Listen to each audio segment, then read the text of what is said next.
semua, kembali lagi dengan kami di podcast Wawasan Kebangsaan. Nah, tema kita di episode kali ini adalah What We Can Do to Make PU Better and Stronger. Sebagai konteks nih, kami berdiri di sini adalah CPNS di Kementerian PU. Walaupun kami masih baru di sini, tapi kami harus berkontribusi dong untuk membuat PU menjadi lebih baik. Nah, bersama saya, Sigit Rizky Ramadan, yang akan memandu acara kita hari ini. Dan di sini sudah ada 6 teman-teman saya. Kita kenalin dulu satu persatu nih ya. Dimulai dari Mas Rudi Irawan dulu nih.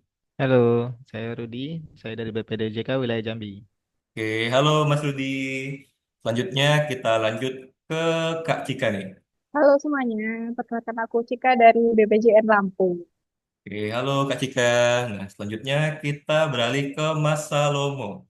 Halo, aku Salomo dari BPJN Jambi. Oke, halo Mas Salomo. Nah, selanjutnya kita beralih ke Mbak Aisyah nih. Halo semuanya, aku Aisyah dari Direktorat Sungai dan Pantai. Oke, halo Mbak Aisyah. Nah, selanjutnya kita ke Mas Sabam. Halo semua, saya Sabam dari BP2JK Sumsel. Oke, halo Mas Sabam. Nah, yang terakhir ada Kak Saira. Halo, aku Saira dari BPJN Jambi. Oke, halo Kak Saira. Nah, kita langsung masuk ke pembahasan utama dulu nih ya. What we can do to make PU better and stronger. Nah, kita mulai dari Kak Aisyah dulu nih. Menurut Kak Aisyah, apa sih faktor yang penting yang bisa jadi fondasi utama buat PU? Khususnya dari sisi peran kita sebagai ASN di dalamnya. Oke, makasih Mas Sigit. Ya, jadi saya selaku PNS ya di Kementerian PU ini, mungkin salah satu faktor yang paling penting untuk menjadikan Kementerian PU ini kuat dan jadi lebih baik lagi itu, yaitu nilai-nilai kepemimpinan dari ASN yang ada di dalamnya. Sebenarnya nilai-nilai kepemimpinan ini kita udah belajar dari kemarin-kemarin semenjak orientasi ya Mas, yaitu ada dalam prinsip ASN berakhlak. Nah, salah satunya itu kepemimpinan itu bukan hanya milik atasan. Maksudnya dari atasan ke bawahan, bukan seperti itu. Tapi dilihat dari individu masing-masing ASN tersebut. Dari bagaimana kita bersikap, mengelola emosi, mengambil keputusan yang tepat dalam setiap tugas dan pekerjaan. Dalam setiap tugas dan pekerjaan yang kita lakukan, itu kita harus cepat tanggap, mampu menentukan prioritas, yang mana yang paling penting, dan memikirkan dampak panjang ke depannya dari keputusan kita tersebut. Dan selain itu juga kita harus mencari solusi yang dapat diterapkan lebih cepat, serta mencari solusi yang efektif. Itu. Dan semua itu kita lakukan dengan niat dan tujuan untuk kepentingan masyarakat dan rakyat Indonesia. Ya, jika nilai-nilai ini kita terapkan dengan konsisten, maka tidak ada keraguan nih bahwa Kementerian PU itu akan memberikan hasil terbaik untuk bangsa dan negara. Tapi gimana mana Oke, saya kita selalu juga ini. Oke, kita kasih aplaus dulu nih untuk Kak Aisyah. Nah, menarik banget nih poin dari Kak Aisyah ini ya. Jadi, kepemimpinan itu bukan cuma soal jabatan gitu ya, Mbak, tapi gimana cara bersikap, ngatur emosi, sampai ambil keputusan yang tepat. Nah, ngomongin kepemimpinan kan pasti nyambung juga nih sama kesiapan kita dalam menghadapi tantangan yang makin kompleks. Kita lanjut ke Saira dulu nih. Menurut Kak Saira, gimana sih caranya ASNPU supaya bisa tetap kuat menghadapi perubahan zaman ini? Oke, selain kepemimpinan, sebagai insan PU, kita harus menyadari bahwa tantangan pembangunan infrastruktur yang semakin kompleks. Lalu, apa sih hal yang bisa kita lakukan untuk membuat instansi kita tetap dapat menghadapi tantangan tersebut? Salah satunya ya lewat cara sederhana tapi penting, dengan meningkatkan kompetensi dan profesionalisme kita. Kenapa sih ini penting? Karena dunia terus berubah, teknologi semakin maju dan kebutuhan masyarakat juga semakin kompleks. Kalau kita nggak ikut belajar, ya kita bisa ketinggalan kan? Caranya bisa dimulai dengan aktif mengikuti pelatihan, sertifikasi, workshop sesuai bidang kerja, dan sekedar diskusi bareng rekan kerja untuk berbagi ilmu dan pengalaman. Profesionalisme artinya kerja kita nggak cuma asal selesai, tapi benar-benar bisa dipertanggungjawabkan, tepat waktu, dan sesuai aturan. Bayangin kalau semua ASN PU punya semangat itu.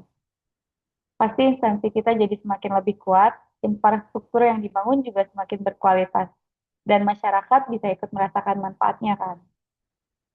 Yuk, jadi jangan berhenti belajar karena dengan jadi ASN yang kompeten dan profesional, kita juga lagi ikut jaga dan kuatkan negara kita. Terima kasih Mas Ibu. Oke, kita kasih plus dulu nih untuk Kak Saira.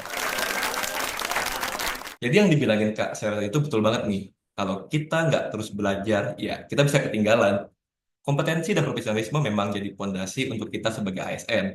Tapi selain skill dan pengalaman, ada juga hal yang nggak kalah penting nih, yaitu integritas. Nah, kayaknya Kak Cika nih bisa nih ngejelasin lebih jauh soal integritas ini. Silahkan Kak Cika.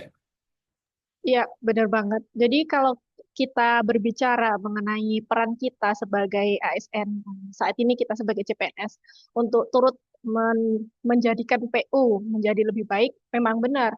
Kunci pentingnya itu ada di integritas. Karena apa ya? Integritas ini bukan cuma sekadar kata-kata, slogan belaka, tapi integritas ini merupakan jati diri seorang orang PU. Ya, sebagaimana kita tahu ya, tertuang di iProof PU. Nah, jadi sebagai seorang orang PU itu tadi, kita harus bekerja dengan integritas, bersikap profesional, menghadirkan solusi yang inovatif, dan bisa berpikir visioner. Serta kita juga harus bisa menularkan energi positif di lingkungan kerja kita. Gitu. Nah, selain itu juga ASN PUI yang berintegritas itu berarti kita itu bertindak jujur, disiplin, dan konsisten. Kemudian kita juga tidak tergoda dengan penyalahgunaan wewenang, tidak bermain-main dengan proyek, dan tidak mencari keuntungan pribadi gitu.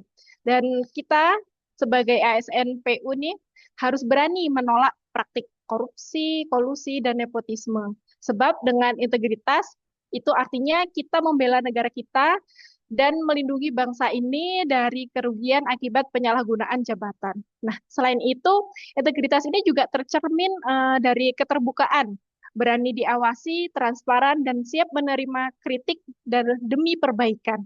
Nah, penting untuk kita ingat ya, bahwa pengawasan di Kementerian PUI itu bukan sekadar adanya pengawasan dari Itjen atau dari BPK saja, melainkan ada Tuhan yang maha melihat, yang mana eh, segala tindakan kita itu pasti kan diawasi oleh Tuhan. Nah, sebagaimana juga sejalan dengan pesan Bapak Menteri PU yang menyatakan bahwa dalam menjalankan tugas, kita itu harus senantiasa menghadirkan Tuhan dalam setiap langkah, tindakan, dan keputusan.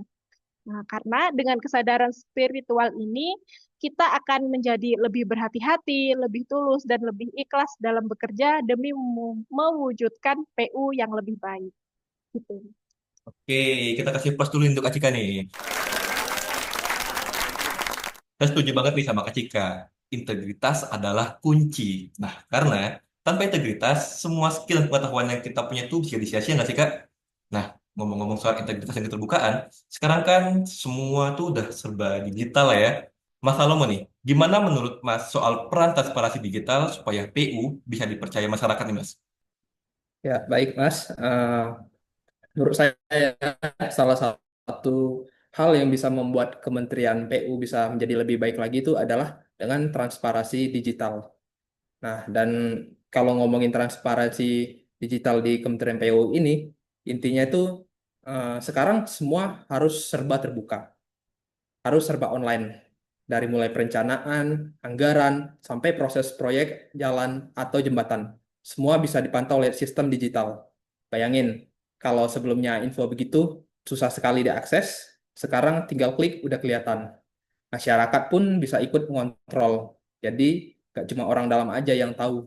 Dengan gitu, kemungkinan ada main belakangnya pun akan jadi semakin kecil. Nah, kemudian selain itu juga akan lebih cepat dan rapi dalam pekerjaannya. Transparansi digital ini juga akan menjadikan publik semakin percaya kalau pembangunan benar-benar untuk kepentingan bersama, bukan untuk kepentingan segelintir orang.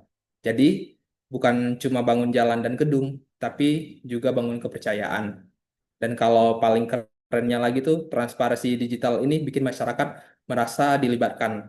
Mereka bisa kasih masukan, lapor kalau ada jalan rusak, atau ikut progres pembangunan. Jadi pembangunan bukan cuma dari pemerintah untuk rakyat, tapi bareng-bareng diawasi dan dijaga kualitasnya. Begitu, Mas. Oke, sekali lagi kita kasih plus dulu nih untuk Mas Salomo. Wah, menarik sekali nih ya Mas Salomo. Jadi transparansi digital itu bukan cuma bikin kerjaan lebih cepat ya Mas ya, tapi juga bikin masyarakat ikut merasa dilibatkan. Nah, kalau masyarakat sudah percaya, pembangunan jadi lebih kokoh, tapi pada akhirnya yang kita bangun itu bukan sekedar fisik, tapi juga harapan gitu ya Mas ya. Nah, kita lanjut ke Mas Sabam nih. Mungkin Mas Sabam bisa cerita dikit nih soal pengalaman langsung di lapangannya gimana nih Mas? Ya, Mas Sigit, saya sendiri pernah menyaksikan tuh bagaimana sulitnya masyarakat di daerah terpencil ketika akses jalan rusak, jembatan tidak layak, layanan dasar terhambat. Nah, dari pengalaman itulah saya belajar bahwa pekerjaan kita itu di Kementerian PU ini bukan hanya membangun fisik infrastruktur, tetapi kita juga membangun harapan dan kehidupan rakyat. Untuk menjadikan Kementerian PU ini lebih baik dan lebih kuat, kita itu harus menghadirkan infrastruktur yang tangguh dan berkelanjutan, tangguh menghadapi bencana dan perubahan zaman, serta berkelanjutan dengan memperhatikan lingkungan dan manfaat jangka panjang bagi generasi mendatang. Menurut saya ya Mas, inilah wujud aksi bela negara di bidang pekerjaan umum. Bekerja dengan disiplin, jujur, dan profesional. Kita harus memastikan hasil pembangunan berkualitas dan bermanfaat luas. Serta kita harus berinovasi supaya setiap infrastruktur ramah lingkungan dan efisien. Dengan sikap yang seperti itu, harapannya kita bukan hanya membangun jalan, bendungan, atau jembatan, tetapi kita juga memperkuat ketahanan bangsa dan meningkatkan warisan pembangunan yang kokoh, yang itu juga berguna untuk anak cucu kita, Mas. Mungkin itu, Mas Sigit. Oke, sekali lagi kita kasih plus dulu nih untuk Mas Sabam. Wah, pengalaman yang dibagi Mas Sabam nih kayaknya ngena banget ya. Bahwa infrastruktur itu bukan cuma soal beton dan aspal, tapi juga tentang pembangunan harapan dan masa depan rakyat. Jadi memang pembangunan itu harus tangguh dan berkelanjutan. Nah, tapi di sisi lain nih, pembangunan yang besar-besar itu pasti ada dampaknya juga kan ya. Nah, menurut Pak Rudi nih, gimana menurut Anda soal pentingnya monitoring dan evaluasi dalam setiap proyek?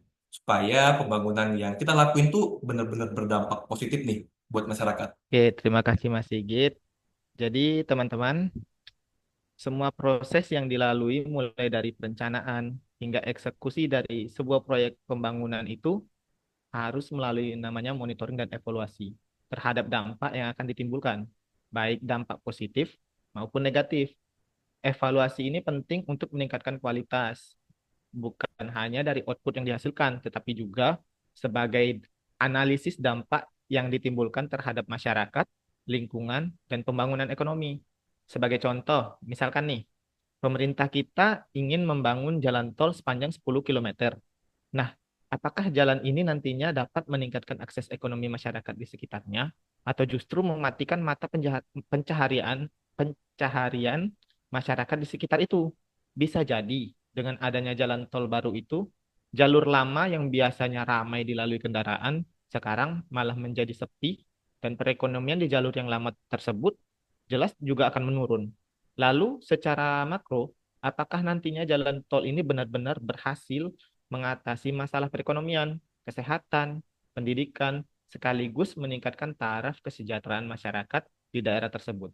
Tentu, dengan adanya evaluasi berbasis dampak ini, diharapkan semoga bisa membuat Kementerian PU kita ini menjadi lebih baik lagi ke depannya. Begitu, Mas. Oke, kita kasih plus dulu nih untuk Pak Rudi.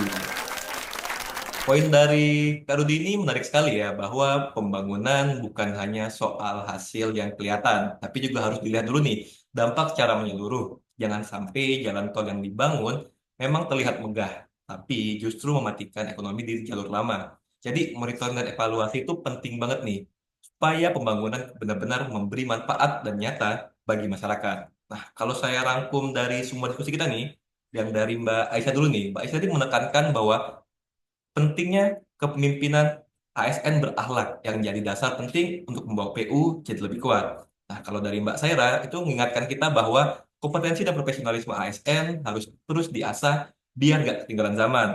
Kalau dari Mbak Cika ini menyoroti tentang integritas sebagai kunci, karena tanpa integritas semua kemampuan kita juga kayak percuma gitu ya. Kalau dari Mas Salomo nih, Mas Salomo tadi menekankan pentingnya transparansi digital supaya publik bisa ikut mengawasi dan percaya pada pembangunan. Nah, kalau dari Mas Sabam itu berbagi pengalaman dia lah di lapangan bahwa infrastruktur itu bukan cuma soal fisik, tapi juga soal harapan dan ketahanan bangsa. Nah, yang terakhir dari Pak Rudi nih, Pak Rudi itu mengingatkan kita soal pentingnya monitoring dan evaluasi agar pembangunan nggak cuma sekedar output, tapi juga punya dampak positif yang luas bagi masyarakat. Jadi, kalau kita tarik benang merahnya nih ya, semua sepakat bahwa membangun PU yang lebih baik itu butuh kepemimpinan, kompetensi, integritas, transparansi, keberlanjutan, dan evaluasi yang berkelanjutan. Kalau semua ini bisa berjalan bersama-sama, PU itu bukan cuma jadi instansi yang membangun infrastruktur, tapi juga benar-benar membangun masa depan bangsa Indonesia. Saya Sigit Sekiranya pamit undur diri, sampai jumpa di episode selanjutnya.